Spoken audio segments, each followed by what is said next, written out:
The Three Gorges power plant, China's largest hydropower project, generated a record high power. Minutes ago, the world was shaken by news from this country's newest mega dam on this river. And the shock waves are being felt everywhere.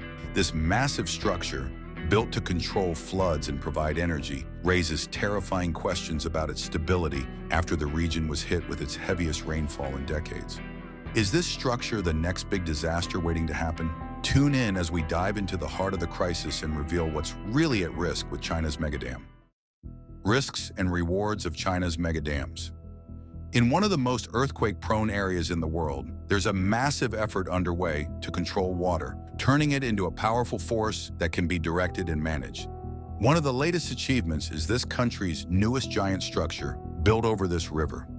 It's being hailed as a major step forward in renewable energy and reflects this country's commitment to progress. But as the water rises behind the big structure, one question remains. Will this structure keep nature in check or let loose a force too strong to stop? We might find out sooner than we think. This ambitious hydroelectric project not only helps this country meet its own energy needs, but also supports a large part of the global community. However, it's not just about building big new structures. It's also about using the natural forces already present. As we explore these worrying issues, we'll look into the complicated situations surrounding this country's megastructure. This includes the environmental changes it's causing and its potential to have a major impact on global conditions. At an astonishing cost of 200 billion yuan, this project makes even the famous dam seem smaller in comparison. When this dam was started in 1994, it had several goals: to generate energy for this country's growing economy, control this river, protect millions from dangerous floods, and act as a symbol of this country's technological and national strength. However, the results have been mixed. The region has seen heavier rainfall, more frequent flooding, and intense heat waves, which are now seen as the new normal. A network of structures, including many along this country's longest river, was built in some of the most difficult and remote places on Earth. This river, crucial to this country's economic plans, has seen a rush of structure building despite the tough engineering challenges presented by its narrow canyons and frequent earthquakes. Recently, the region has experienced its heaviest rainfall in nearly 60 years, leading to severe flooding that has affected millions of people and caused huge economic damage. Meanwhile, rare protests have broken out in one of this country's most tightly controlled regions. Hundreds of these people in Durge County gathered to protest against a new structure being built on the Yarlung-Changpo River. They are asking for the protection of their communities and sacred sites, which are at risk of being flooded once the structure's reservoir is filled. The area is rich in cultural and religious importance, especially with its ancient monasteries and priceless murals, all of which are now under threat. But this wasn't the only concern. This river, one of the largest rivers in Asia and the third longest in the world, plays a critical role in this country's history, economy, and culture. It flows from the Tibetan Plateau all the way to the East China Sea, impacting a vast region and supporting millions of people while contributing significantly to this country's economy. The story of this structure is about both its promise of progress and the serious risks involved in such a large-scale project. At first glance, these giant structures seem like a perfect answer for progress and balancing nature. But building a large structure isn't as simple as blocking a river. It can mean changing natural habitats, forcing people to leave their homes, and sometimes even destroying historical sites that have been around for hundreds or even thousands of years. And when a structure fails, the consequences can be disastrous. Take this country, for example. It has built many huge structures, including one on the Brahmaputra River near its border with India, despite rising tensions between the two countries. This dam, the largest hydropower project in the world, shows this country's push to use its rivers for energy. Hydropower has helped this country make big steps in renewable energy, but it has come with some serious downsides. Some fragile ecosystems have been disturbed, and ancient landmarks are now at risk of being flooded. Still, this country relies on hydropower as a key part of its plan to cut down on carbon emissions. But here's something that might surprise you. Areas with lots of potential for hydropower, places with fast rivers, high mountains, and plenty of water, often come with a big problem: unstable ground. This can make building structures in these regions very dangerous. The Himalayas, for example, have rivers fed by glaciers, offering great hydropower opportunities. However, the area sits where tectonic plates meet, making it prone to earthquakes, landslides, and floods. These natural hazards could damage or destroy a structure. Sichuan province, which is home to the famous dam, is another example. A massive earthquake in the nearby Wan region killed over 87,000 people. The structure survived, but the event showed just how risky it is to build in such a geologically unstable area. Concerns about landslides and tremors continue to pose serious challenges for the many structures in this region. Engineers have come up with incredible technology to make construction possible, but the difficulties are still very real. On the Jinsha River, part of this river, a series of structures is being built. These structures are particularly vulnerable because the area is located where tectonic plates meet, making it prone to earthquakes. The tallest structure in this series will be 239 meters high, even taller than the Hoover Dam. Next, we'll see how these big dams help and hurt the places around them. Engineering marvel or environmental catastrophe? The construction of this structure is particularly tricky because it sits on a soft, unstable riverbed. To stabilize it, engineers are using massive amounts of rock and concrete. But that's not all. Landslides and avalanches are common in the nearby mountains, so engineers have had to build enormous concrete walls along the riverbanks. Some of these blocks are as large as skyscrapers. The river itself is known for its dangerous floods, which have caused some of the worst natural disasters in history. In the 20th century, floods from this river were responsible for around 300,000 deaths. One flood in 1931 alone led to the deaths of 145,000 people, and it didn't end there. Another flood in 1954, followed by diseases, killed 30,000 more. These floods not only took lives but also destroyed the land, washing away fertile soil and causing billions of dollars in damage. In 1994, a huge project started to protect Shanghai and the areas around it from dangerous floods. This project led to the building of this dam, which was meant to safeguard over 15 million people and manage water across nearly 15,000 square kilometers. The cost of building this enormous structure was between $28 and $60 billion, a number that's hard to pin down because both public and private money was used. Standing almost 200 meters tall and stretching more than 2 kilometers across this river, the structure was built strong enough to handle earthquakes up to a magnitude of 6. The structure also created this dam reservoir, a massive lake that stretches about 600 kilometers upstream and can hold around 40 billion cubic meters of water. When the structure was finished, it became the largest hydroelectric power station in the world, producing over 20,000 megawatts of energy. That's more than 20 times the energy of the Hoover Dam, or the equivalent of 18 nuclear power plants. This structure supplies nearly 10% of this country's energy. If this energy had been produced by burning coal, it would have led to 100 million more tons of carbon dioxide being released into the air. The reservoir has also turned this river into a major commercial waterway, helping to transport goods deeper into this country and opening up new trade opportunities. But this wasn't the whole story. It has disrupted ecosystems in the river, put endangered species in danger, caused waterborne diseases to spread, and worsened water quality by slowing down the river's flow.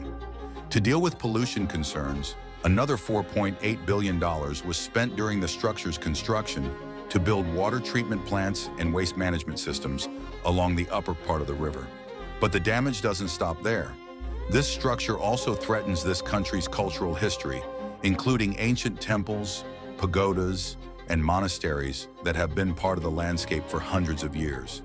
In places like this region, where religion and tradition are deeply connected to daily life, these structures are more than just tourist attractions.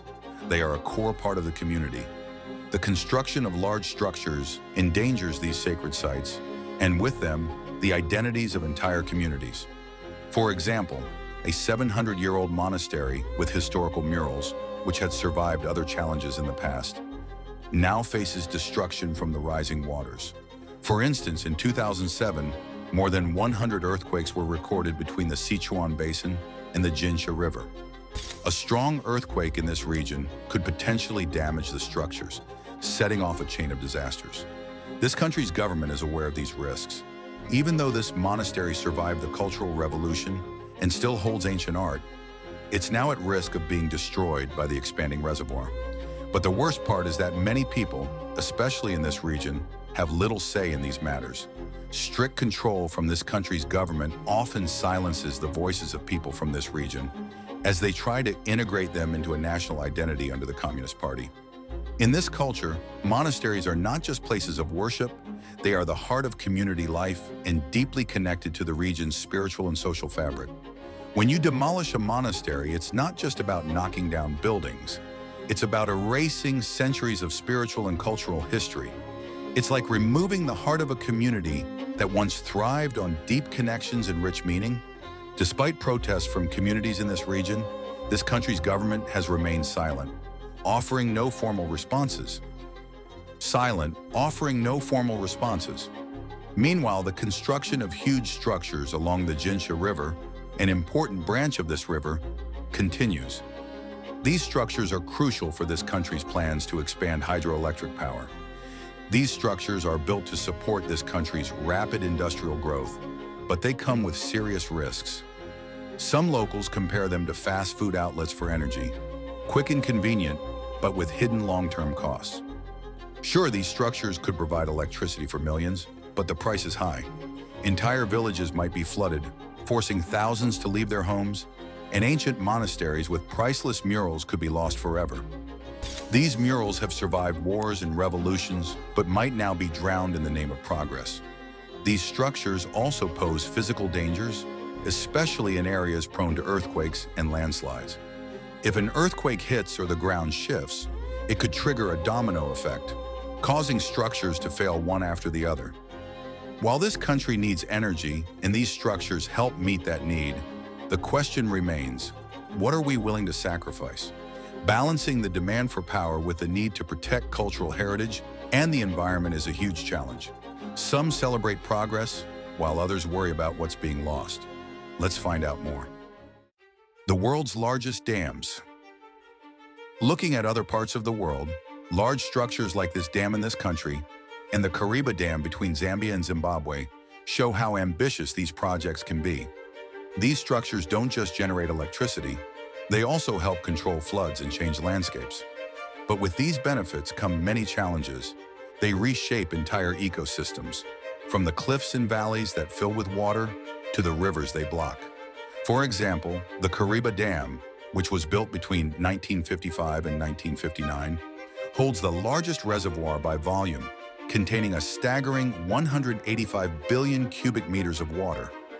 It was designed by a French architect, André Coin, and stretches nearly 600 meters long and 128 meters high.